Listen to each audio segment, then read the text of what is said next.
I am your physics guide और आज हम स्टार्ट कर रहे हैं पॉजिटिव और नेगेटिव फोर्सेस के बारे में। देखिए कैसे ये एरोस एक दूसरे को बैलेंस करते हैं। चलिए सीखते हैं। Class 12 physics chapter 1 electric charges and fields.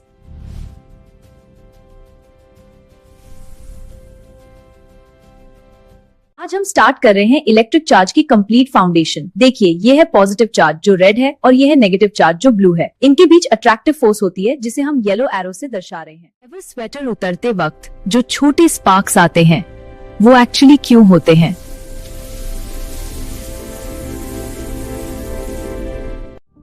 Lightning भी इसी इलेक्ट्रिक चार्ज का लार्ज स्केल वर्जन है।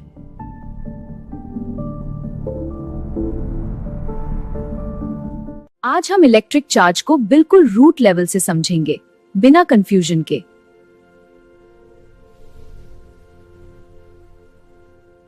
इलेक्ट्रिक चार्ज मैटर की एक फंडामेंटल प्रॉपर्टी है, जैसे मास होता है।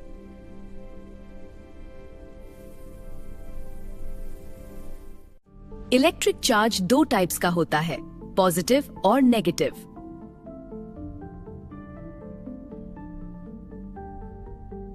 लाइक चार्जेस एक दूसरे को रिपेल करते हैं।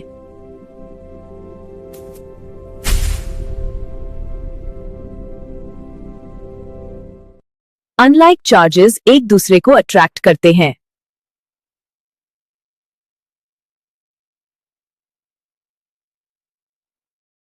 इन दोनों के बीच जो इंटरैक्शन होता है उसे हम इलेक्ट्रोस्टैटिक फोर्स बोलते हैं।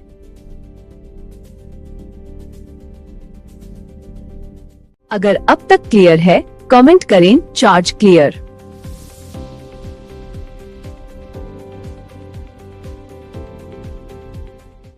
अब समझते हैं कि चार्ज एटम के अंदर से आता कहां से है।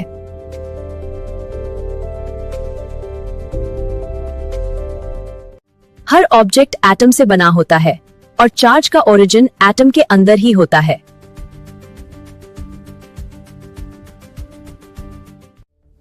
न्यूक्लियस के अंदर प्रोटॉन्स होते हैं जो पॉजिटिव चार्ज कैरी करते हैं।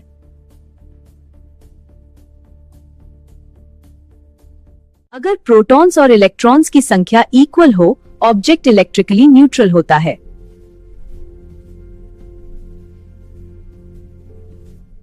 इलेक्ट्रॉन्स नेगेटिव चार्ज कैरी करते हैं और न्यूक्लियस के अराउंड मूव करते हैं।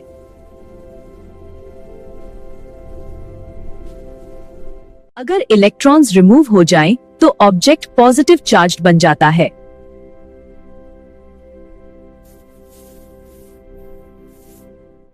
अगर एक्स्ट्रा इलेक्ट्रॉन्स ऐड हो जाएं, तो ऑब्जेक्ट नेगेटिव चार्ज्ड हो जाता है।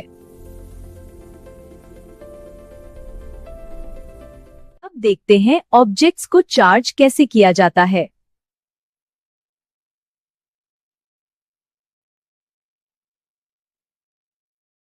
सबसे कॉमन मेथड है charging by friction.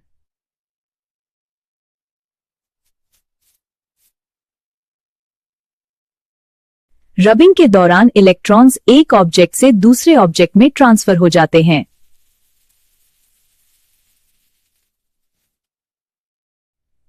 Glass electrons loose करता है, इसलिए पॉजिटिव हो जाता है।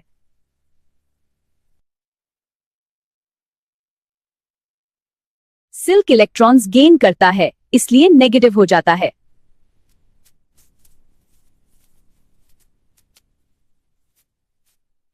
यहां कोई नया चार्ज क्रिएट नहीं होता, सिर्फ ट्रांसफर होता है।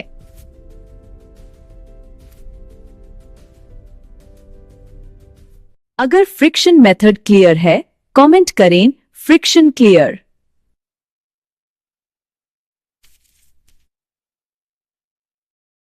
अब देखते हैं चार्जिंग बाय कंडक्शन, जहां डायरेक्ट कांटेक्ट होता है।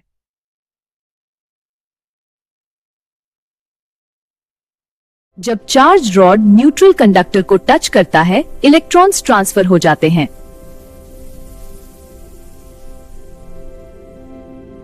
कांटेक्ट के बाद स्फीयर रॉड के सेम साइन का चार्ज ले लेता है।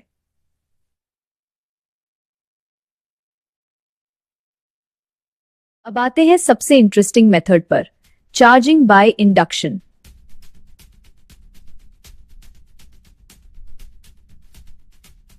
ये मेटल स्फीयर न्यूट्रल है, इसमें पॉजिटिव और नेगेटिव चार्जेस इक्वल हैं।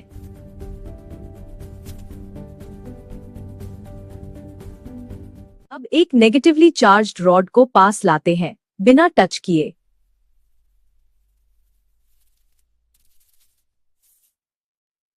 रॉड के रिपल्शन की वजह से इलेक्ट्रॉन्स दूसरी साइड शिफ्ट हो जाते हैं।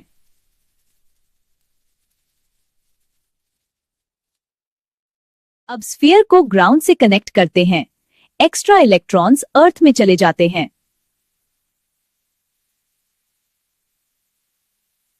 सबसे पहले ग्राउंड रिमूव करते हैं। रॉड अभी भी पास है।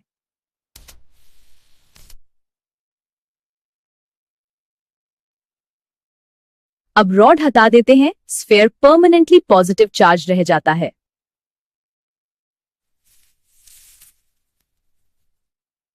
एग्जाम में सबसे कॉमन मिस्टेक होती है सीक्वेंस गलत लिखना।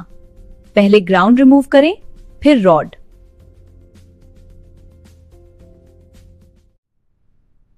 अगर रॉड पॉजिटिव होती तो फाइनल स्फीयर का चार्ज क्या होता, सोचिए।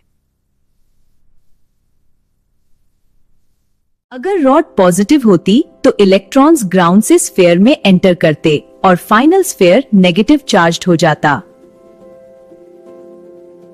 अब सवाल है, हमें कैसे पता चले कि किसी ऑब्जेक्ट पर चार्ज है?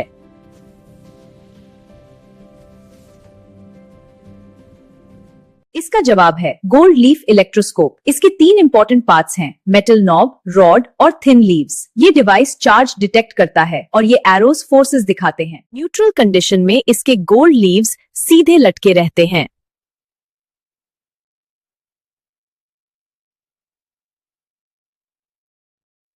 जब चार्ज रॉड पास लाया जाता है, लीव्स रिपेल करते हुए अलग हो जाते हैं। क्योंकि सिमिलर चार्जेस दोनों लीव्स पर आ जाते हैं और लाइक चार्जेस रिपेल करते हैं। अगर सेम साइन का चार्ज लाएं, डाइवर्जेंस और ज्यादा बढ़ जाता है।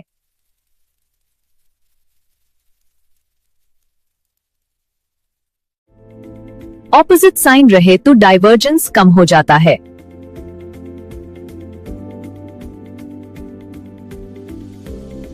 अब एक फंडामेंटल लॉ, चार्ज कभी क्रिएट या डिस्ट्रॉय नहीं होता।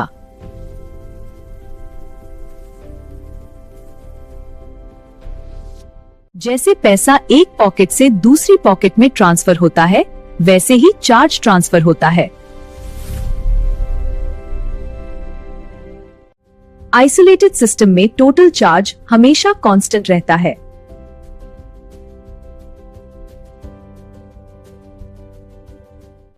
एग्जाम में स्टूडेंट्स लिख देते हैं चार्ज क्रिएट होता है, जो गलत है, सिर्फ ट्रांसफर होता है। अब एक और इंपॉर्टेंट सवाल, क्या चार्ज कंटिन्यूअस होता है या डिस्क्रीट?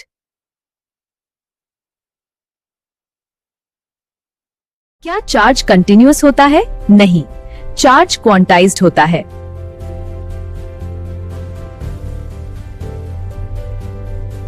मतलब किसी भी ऑब्जेक्ट का चार्ज होगा Q equals N times E।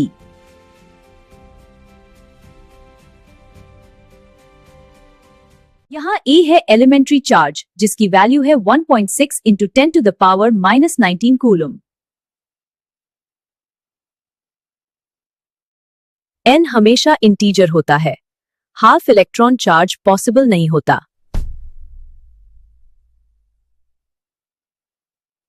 ये एक्सपेरिमेंटली प्रूव किया था मिलिकन ने अपने ऑयल ड्रॉप एक्सपेरिमेंट में।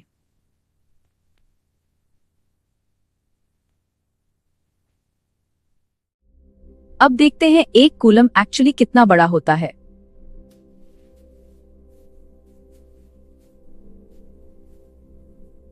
वन कूलम इक्वल्स लगभग 6 times 10 to the power 18 electrons.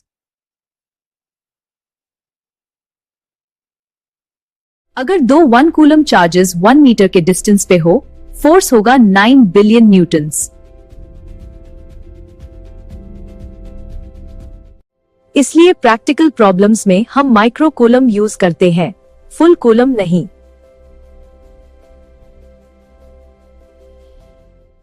अगर चार्ज 1 माइक्रोकूलम हो तो कितने इलेक्ट्रॉन्स होंगे?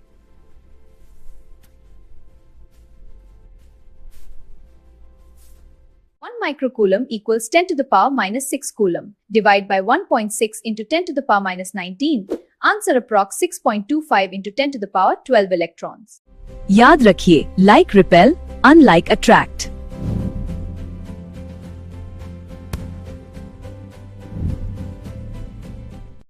चार्ज कभी क्रिएट या डिस्ट्रॉय नहीं होता।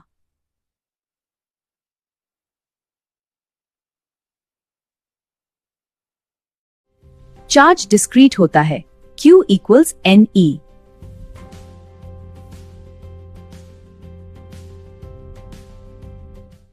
नेक्स्ट वीडियो में हम इन चार्जेस के बीच फोर्स का एग्जैक्ट मैथमेटिकल लॉ डिराइव करेंगे, कूलम्स लॉ। ये था इलेक्ट्रिक चार्जेस का कंप्लीट फाउंडेशन। नेक्स्ट वीडियो में मिलते हैं कूलम्स लॉ के साथ। सब्सक्राइब करें रूटेड कॉन्सेप्ट्स, जहां स्ट्रॉन्ग कॉन्सेप्ट्स बनते हैं स्ट्रॉन्ग रिजल्ट्स।